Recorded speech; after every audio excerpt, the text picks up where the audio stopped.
আল্লাহর নবী সাল্লাল্লাহু আলাইহি ওয়াসাল্লাম আমাদের জন্য কেঁদে গিয়েছেন, আল্লাহর কাছে দোয়া করে গিয়েছেন, আল্লাহর কাছে উম্মতদের জন্য কেঁদেছেন। আল্লাহর নবী সাল্লাল্লাহু আলাইহি ওয়াসাল্লামের কান্নার কারণে আমার আল্লাহ আমাদের উপর দয়ালু হয়েছে, অতিরিক্ত দয়া দিচ্ছে, মায়া দিচ্ছে।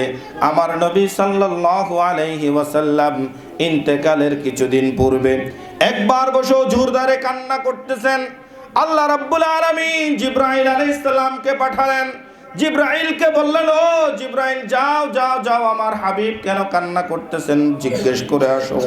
আমার হাবিব যদি কান্না করে আমি আল্লাহ বরদাস্ত করতে পারবো না। যাও একটু জেনে আসো আমার হাবিবের কান্নার কারণটা কি। হযরত জিবরাইল আলাইহিস সালাম আল্লাহর নবী সাল্লাল্লাহু আলাইহি ওয়াসাল্লামকে এসে বললেন, ইয়া রাসূলুল্লাহ, ইয়া হাবিবাল্লাহ, আমার আল্লাহ আপনার কান্নার কারণ জানতে চেয়েছেন। আল্লাহর নবী সাল্লাল্লাহু আলাইহি ওয়াসাল্লাম বলেন, আমি কান্না করতেছি কিয়ামতের আগে কিছু আমার উম্মতগণ আসবেন, যেই উম্মতগুলো খুব দুর্বল হবে, বেশি কোনো আমল করতে পারবে না, চতুর্দিকে তাদেরকে ফিতনা গ্রাস করে ফেলবে, সব দিকে তারা ফিতনার মুখোমুখি হয়ে যাবে। ওই সমস্ত আমার উম্মতরা যখন পাপ করবে, পাপের কারণে আমার আল্লাহ তো জাহান্নাম দান করবেন। ওই উম্মতদের জন্য কে অভিভাবক থাকবে, কে অভিভাবক হবে, কে জিম্মাদারি নেবে? এই সময়ের মধ্যে কোনো সাহাবী যদি পাপ করেন, কোনো সাহাবী যদি অন্যায় করেন, আমি রসুলকে এসে বলার সাথে সাথে আমি রসুল ওই সাহাবীর পক্ষে আল্লাহর কাছে হাত তুলি। কিন্তু আমার ওই উম্মতগুলো তো আর রসুলকে পাবে না, আমাকে পাবে না। ওই উম্মতদের অবস্থা কি হবে? এই জন্য আমি বসে বসে কান্না করতেছি। আল্লাহর নবী সাল্লাল্লাহু আলাইহি ওয়াসাল্লামের কান্না দেখে আল্লাহ বলে দিলেন, ও জিবরাইল, যাও আমার হাবিবকে বলে দাও, আমার হাবিব যখন পৃথিবীর জমিনে চলে আসবে, আমার হাবিবের উম্মতদের জন্য কোনো অভিভাবকের প্রয়োজন নেই, স্বয়ং আমি আল্লাহ তাদের অভিভাবক হয়ে যাব। সুবহানাল্লাহ। আল্লাহর নবী সাল্লাল্লাহু আলাইহি ওয়াসাল্লাম আরেকবার বসে জোরদারে কান্না করতেছেন, উম্মতদের জন্য কান্না করতেছেন। হযরত জিবরাইল আলাইহিস সালামকে আল্লাহ আবার পাঠিয়ে দিলেন, যাও যাও যাও, আমার হাবিবের কাছে যাও, হাবিবের কান্নার কারণ জেনে আসো। আল্লাহর নবী সাল্লাল্লাহু আলাইহি ওয়াসাল্লামের কাছে যখন জিবরাইল আলাইহিস সালাম আসলেন, এসে জিজ্ঞেস করলেন, ইয়া রাসূলুল্লাহ, ইয়া হাবিবাল্লাহ, আমার আল্লাহ আপনার কান্নার কারণ জানতে চেয়েছেন। আল্লাহর নবী সাল্লাল্লাহু আলাইহি ওয়াসাল্লাম বলেন, ও ভাই জিবরাইল, আমার উম্মতরা যখন পাপ করবে, গুনাহ করবে, এই উম্মতদের তো কোনো অভিভাবক থাকবে না।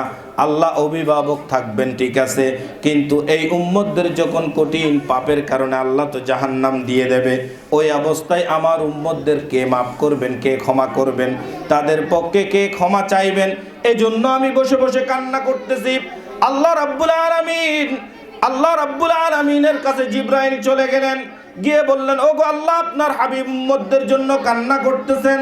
আল্লাহ বলেন, যাও আমার হাবিবকে বলে দাও, আমার হাবিবের কোন উম্মত যদি মৃত্যুর 1 বছর পূর্বে যদি আমি আল্লাহর কাছে ক্ষমা চাই, আমি আল্লাহ আমার হাবিবের উসিলায় তার উম্মতের সমস্ত পাপগুলো ক্ষমা করে দেব।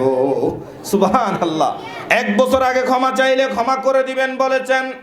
আল্লাহর নবী বলেন, না না না, 1 বছর তো অনেক লম্বা সময়, দীর্ঘ সময়, এত সময়ের পূর্বে আমার উম্মতরা তো ক্ষমা চাইতে পারবে না। আল্লাহকে বলো সময় একটু কমাইতে হবে, সময় কমাইতে হবে, সময় কমাইতে হবে, সময় বেশি লম্বা হয়ে গিয়েছে। আল্লাহ রাসূল সাল্লাল্লাহু আলাইহি ওয়াসাল্লাম যখন এই কথা বললেন, আমার আল্লাহ বলে দিলেন, যাও হাবিবকে বলো, আমার হাবিবের কোন উম্মত যদি মৃত্যুর 1 মাস পূর্বে ক্ষমা চাই, আমি আল্লাহ আমার হাবিবের উম্মতকে ক্ষমা করে দেব। আল্লাহর নবী আবার কান্না করতেছেন। জিবরাইল আলাইহিস সালাম আবার জিজ্ঞেস করলেন, ইয়া রাসূলুল্লাহ, এখনো কেন কান্না?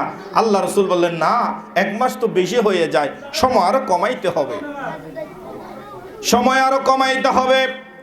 জিবরাইল আলাইহিস সালাম আবার আল্লাহর কাছে চলে গেলেন, আল্লাহকে গিয়ে বললেন, ও আল্লাহ, আপনার হাবিব 1 মাস মানতেছে না, সময় আরো কমাইতে হবে।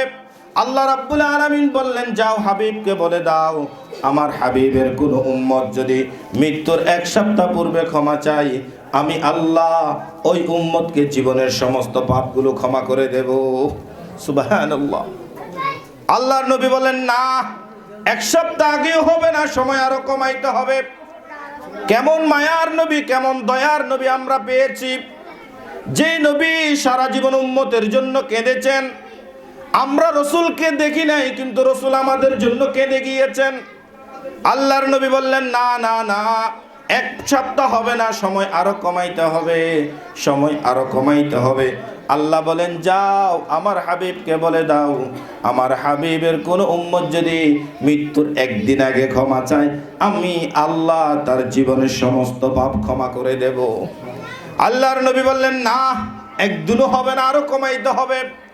আল্লাহর নবী সাল্লাল্লাহু আলাইহি ওয়াসাল্লামের আবেদনের কারণে আল্লাহ রাব্বুল আলামিন তারপর বলে দিলেন, ও হাবিব, আপনার চিন্তার কোনো কারণ নেই, আপনার উম্মত নিয়ে আপনার টেনশনের কোনো কারণ নেই। আপনার কোন উম্মত যদি মৃত্যুর গড়গড়া আসার পূর্বে আমি আল্লাহর কাছে ক্ষমা চাই, আমি আল্লাহ সারা জীবনের পাপগুলো ক্ষমা করে দেব। সুবহানাল্লাহ। কেমন রসুল পেয়েছে ও ভাইয়েরা, কেমন উম্মতদের জন্য মায়ার রসুল পেয়েছে, আমরা কখনো চিন্তা করি নাই। এই রসুলকে দিয়ে আল্লাহ রাব্বুল আলামিন আমাদেরকে সম্মানই করেছেন। এই রসুলের উম্মত বানিয়ে আল্লাহ আমাদেরকে দামি বানিয়েছেন। এই রসুলের উম্মত বানানোর মাধ্যমে আল্লাহ রাব্বুল আলামিন সমস্ত উম্মতদের মধ্যে আমাদেরকে শ্রেষ্ঠ বানিয়েছে। সুবহানাল্লাহ।